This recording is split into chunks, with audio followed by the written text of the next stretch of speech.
So குறிப்பாக நவீன காலத்துல நம்ம பார்க்கலாம் இல்லைங்களா? ஆ 4ல ஒருத்தவங்களுக்கு கண்டிப்பா இந்த பிரச்சனை இருக்கு. ஓசிடி என்று சொல்லுவாங்க. அதாவது ஒசு செய்வாங்க. செஞ்சு முடிச்சுட்டு வந்து மறுபடியும் போய் ஒசு செய்வாங்க. பூட்டு தாப்பால் போட்டிருப்பாங்க. கதவ சாத்திட்டு, மறுபடியும் போய் செக் பண்ணி, மறுபடியும் என்ன செய்வாங்க? கதவ வந்து தாப்பால் போட்டாச்சான்னு செக் பண்ணுவாங்க. ஸோ இது வந்து ஒரு ஷைத்தானால ஏற்படக்கூடிய ஒரு நோய். ஒரு டிஸார்டர் என்று சொல்லலாங்க. வஸ்வாஸ். இது வந்து ஓசிடி என்று சொல்லுவாங்க. அப்சசிவ் கம்பல்சிவ் டிஸார்டர் என்று சொல்லுவாங்க மனநலத்துல. பலர் இத வந்து ஈமானுடைய எழுச்சி அப்படின்னு சொல்லி தவறா புரிஞ்சு கொள்றாங்க. மாறாக இது ஒரு நோய். ஒரு மனநல பிரச்சனை.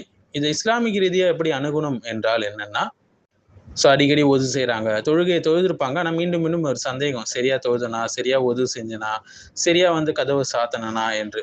இதெல்லாம் ஈமானுடைய அடையாளமான்னு கேட்டீங்கன்னா, அல்லது ஓசிடி உடைய அறிகுறிகளா என்று கேட்டீங்கன்னா, இது வஸ்வாஸ் கஹரி சொல்லுவாங்க. அரபிக்ல இந்த பிரச்சனைக்கு.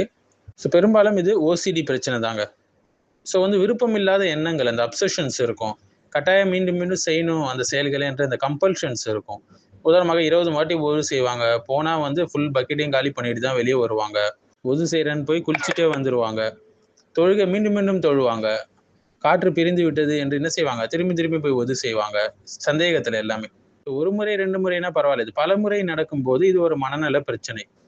இஸ்லாம் இதை பற்றி என்ன சொல்லுதுன்னா, இது ஷைத்தானால் ஏற்படக்கூடிய ஒரு வஸ்வாஸ் என்று சொல்லுதுங்க. ஏன்னா யக்கீன் என்பது, இந்த உறுதி என்பது சந்தேகத்தால நீங்காது என்று இருக்கு இல்லைங்களா? அது யக்கீனு லா யுஸாலு பில் ஷக். நபி ஸல்லல்லாஹு அலைஹி வஸல்லம் வந்து தேவையற்ற சந்தேகங்களை நிராகரிங்கன்னு சொல்லி கத்துக் குடுத்துருக்காங்க. அல்லாஹ் வந்து எளிமையை தாங்க விரும்புறான். சிலமத்தை விரும்பவில்லை. இது ஈமானுடைய எழுச்சி என்றால் நிச்சயமா அல்லாஹ் கிட்ட நெருக்கத்தை பெற்று தந்திருக்கும் இல்லைங்களா? ஆனா இல்ல. மாறாக இது வந்து மன அழுத்தத்தை தான் ஒருத்தவங்க அதிகரிச்சிருக்கும். ஸ்ட்ரெஸ் அதிகரிச்சிருக்கும். வந்து மீண்டும் அந்த செயல்களை கட்டாயமா செய்வாங்க. பயமும், பதட்டமும் அதிகரிக்கும். ஆனா ஈமானுடைய செயலா இருந்தா கண்டிப்பா அமைதி தான் அதிகரித்திருக்கும் இல்லைங்களா?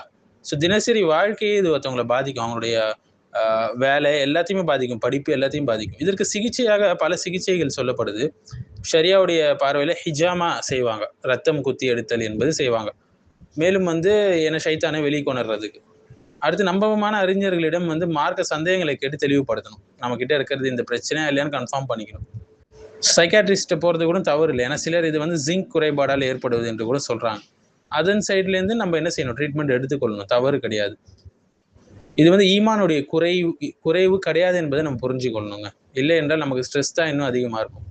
ஷரியத்தையும் மருத்துவ அறிவையும் 2யும் சரியான இடத்துல பயன்படுத்தினா கண்டிப்பா இந்த பிரச்சனை தூரமாக்க முடியும். இன்னொன்று வந்து ஒரு விஷயத்துல நம்ம பிஸி ஆகணும். பிஸி ஆகும்போது ஆட்டோமேட்டிக்கா இந்த விஷயம் குறைய ஆரம்பிச்சிடும். ஒவ்வொரு முஸ்லீமும் ஆரோக்கியமாகவும் ஈமானுடனும் வாழ வேண்டும். சிலர் என்ன சொல்றாங்கன்னா, குர்ஆன் அவங்க மேல ஓதி பார்க்கலாம் என்றும் சொல்றாங்க. இன்னும் சிபிடி சொல்லுவாங்க. காக்னிட்டிவ் பிஹேவியரல் தெரப்பி சொல்லுவாங்க. இது ரொம்ப பலன் அளிக்குது என்றும் சொல்லுவாங்க.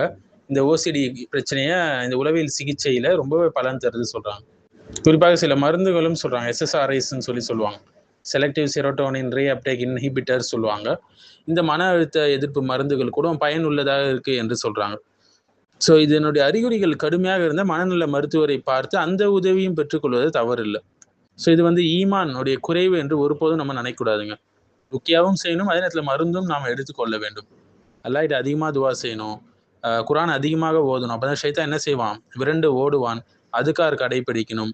அதே நேரத்தில் தேவை என்றால் மருத்துவரிடமும் சிகிச்சை பெற்றுக்கொள்ளலாம்.